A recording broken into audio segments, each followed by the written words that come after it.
Subscribe कीजिए हमारे YouTube channel नाते रजा को और बेल आइकन को प्रेस कीजिए जिससे आपको हर रोज़ न्यू वीडियो की नोटिफिकेशन। यहाँ तो अपनी कोई फजीलत ही नहीं है, ज़िंदगी में इबादत नहीं, फजर छोड़ने, ज़ोहर छोड़ने, असर छोड़ने, मगरिब छोड़ने, नमाजों में कोताही है, कैरम कल्बे आबाद हैं, ताश के पत्ते जुए, कल तक तो ताश के पत्ते हाथ में लेके खेलते थे, अब तो मोबाइल पे खेले जा रहे हैं। अंजाम क्या होगा सोचो। और फिर कहते हैं मौलाना छोड़ो यार, अल्लाह करीम है बख्श देगा और हुजूर की शफाअत हमें नसीब होगी। मैं आपसे पूछना चाहता हूँ, पैदा होते ही जिनको जन्नती जवानों का टाइटल दे दिया गया था कि ये जन्नती जवानों के सरदार हैं, उनकी ज़िंदगी ज़रा देखो।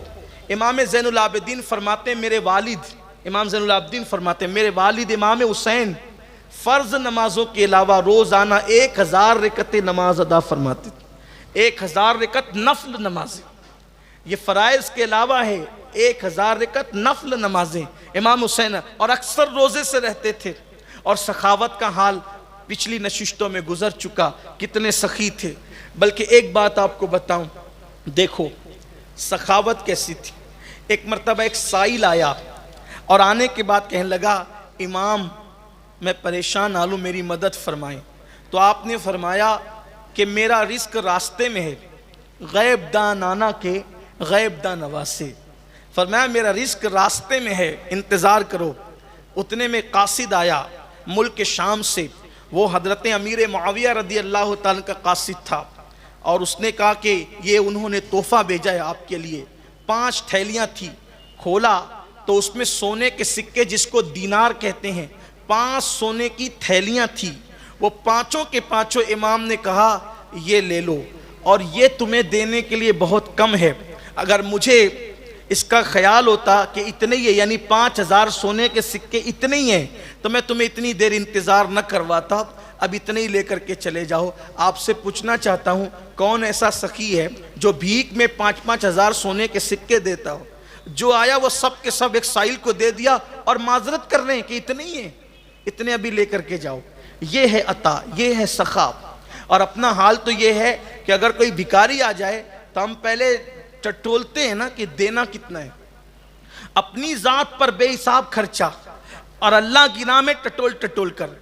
लोग मस्जिद में भी जुमा के दिन चंदा देते हैं तो वो जो नोट कहीं नहीं चलती है, किसी नात खां या मनकबत खां को भी अगर कुछ देंगे तो जो कहीं नहीं चलती है वो चंदे में देते हैं। ये हाल है कौम का शऊर ये है। और वहाँ देखें तो सही ना आप, मेरे प्यारे आका सल्लल्लाहु अलैहि वसल्लम के दीवानों, ये सीखना है करबला से। करबला की दास्तान सिर्फ दिलों को बहलाने के लिए नहीं है या चंद आंसुओं की सौगात पेश करने के लिए नहीं है, ये कुछ सीखने के लिए है।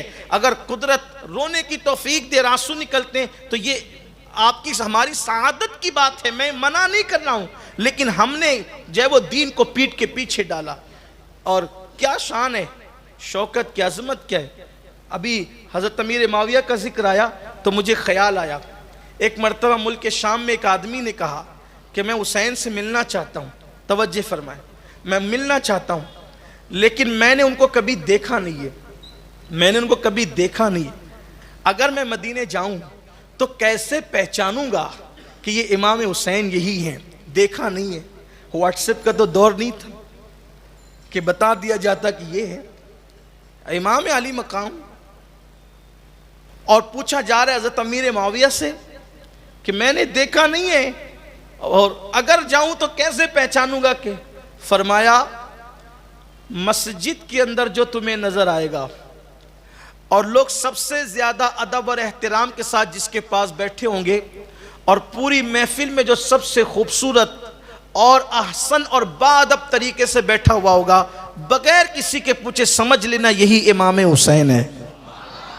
तवज्जो कर, बहुत खूबसूरत थे, दांत ऐसे मोती की तरह जमे हुए, कद मियाना कद था, ना पस्ता कद थे ना लंबा कद था, मियाना कद थे, बहुत खूबसूरत थे।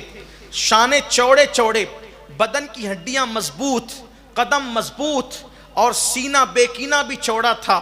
और जो आपके वजूद नास पर भवें थी इंतहाई सिया, दाढ़ी घनी वो भी इंतहाई सिया, जुल्फें कानों से नीचे तक लटकती थी, اور انتہائی سیاہ، ایسا لگتا تھا کہ جیسے سیاہ بادلوں سے چاند جھانک جھانک کر کے کسی کو اپنی نور کی خیرات تقسیم کر رہا ہے۔ شواہد النبوہ میں موجود ہے کہ رات کے اندھیرے میں اگر کسی محفل میں چلے جاتے تو چہرے سے نور کی شعائیں نکلتی تھی اور آس پاس کا پورا ماحول جو ہے وہ جگمگا جاتا تھا، منور ہو جاتا تھا۔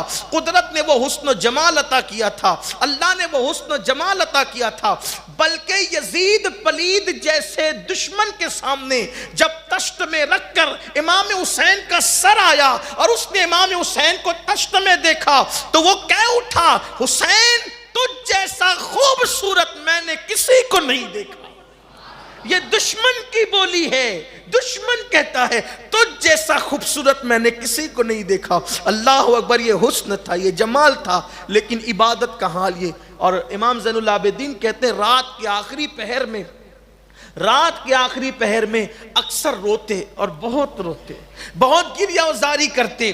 یہاں پر مجھے ایک بات پھر یاد آتی ہے، بات آگے بڑھانے سے پہلے، آج کتنے گناہ کرتے ہیں لیکن اللہ کے خوف سے کبھی ہمارے آنسو نہیں گرتے، ہم اپنے گناہوں کو کبھی یاد کر کے روتے نہیں۔ کتنی بے باکی ہے، دل شقی ہو گئے، دل سخت ہو گئے، دلوں کے اندر پتھر سے بھی زیادہ سختی پیدا ہو گئی۔ بچوں کی موت پہ تو رونا آتا ہے، مال کے گم ہو جانے پر بھی رونا آتا ہے، کبھی نماز چھوٹنے پر رونا آیا؟ کبھی نماز چھوٹنے پہ رونا آیا؟ پیسے گم ہو گئے رونا آتا ہے، کبھی گناہ کرنے پر بھی رونا آیا؟ آؤ دیکھو آج لوگ جنتیں بانٹتے ہیں، نوجوانان جنت کے سردار کی زندگی دیکھو اور پھر سوچو کہ ہم کہاں ہیں۔ پوری دنیا کے اندر جتنے لوگوں تک آواز پہنچ رہی ہے میں ان سب کی توجہ چاہتا ہوں، سوچو ہم کہاں کہاں روتے ہیں۔ کبھی اپنے گناہوں کو یاد کر کے بھی رویا؟ حضرت امام حسن بصری کہتے ہیں، امام حسن بصری، کہ میں حج کو گیا تو میں نے دیکھا کعبے کی چھت سے کسی کے رونے کی آواز آ رہی، میں نے سوچا کون رو رہا ہے، کس کی آواز ہے، آنسو بہ رہے ہیں کس کے، کون آؤ فغاں کر رہا ہے، کون آؤ بکاں کر رہا ہے، کون گریہ وزاری کر رہا ہے۔ میں نے سوچا کسی واعظ نے کسی کو زیادہ تو نہیں ڈرا دیا، اس لیے کہ ایمان خوف اور امید کے درمیان کی کیفیت کا نام ہے۔ چل کر تسلی دیتے ہیں کہ یہ کیوں رو رہا ہے۔ جب میں کعبے کی چھت پہ گیا تو میں نے کیا دیکھا کہ رونے والا کوئی دیہاتی یا بے علم ان پڑھ معلوم نہیں ہوتا تھا، اور وہ ایسا چمٹا ہوا تھا کعبے کی چھت سے جیسے گیلا کپڑا زمین پہ رکھنے پہ کیسے چپک جاتا ہے، ایسے چمٹا ہوا تھا۔ میں نے سوچنے لگا کہ یہ جان نہ دے دے، اللہ کرے یہ سر اٹھائے میں اس کو تسلی دوں۔ جب انہوں نے سر اٹھایا تو میں ان کو کیا تسلی دے سکتا تھا اور ان کی کیا اصلاح کر سکتا تھا؟ میری خود کی اصلاح ہو گئی کہ وہ رونے والا کوئی اور نہیں تھا، وہ رونے والا حسین ابن علی تھے، نوجوانان جنت کے سردار تھے۔ آپ غور فرمائیں، یہ سبق ہمیں ملا ہے۔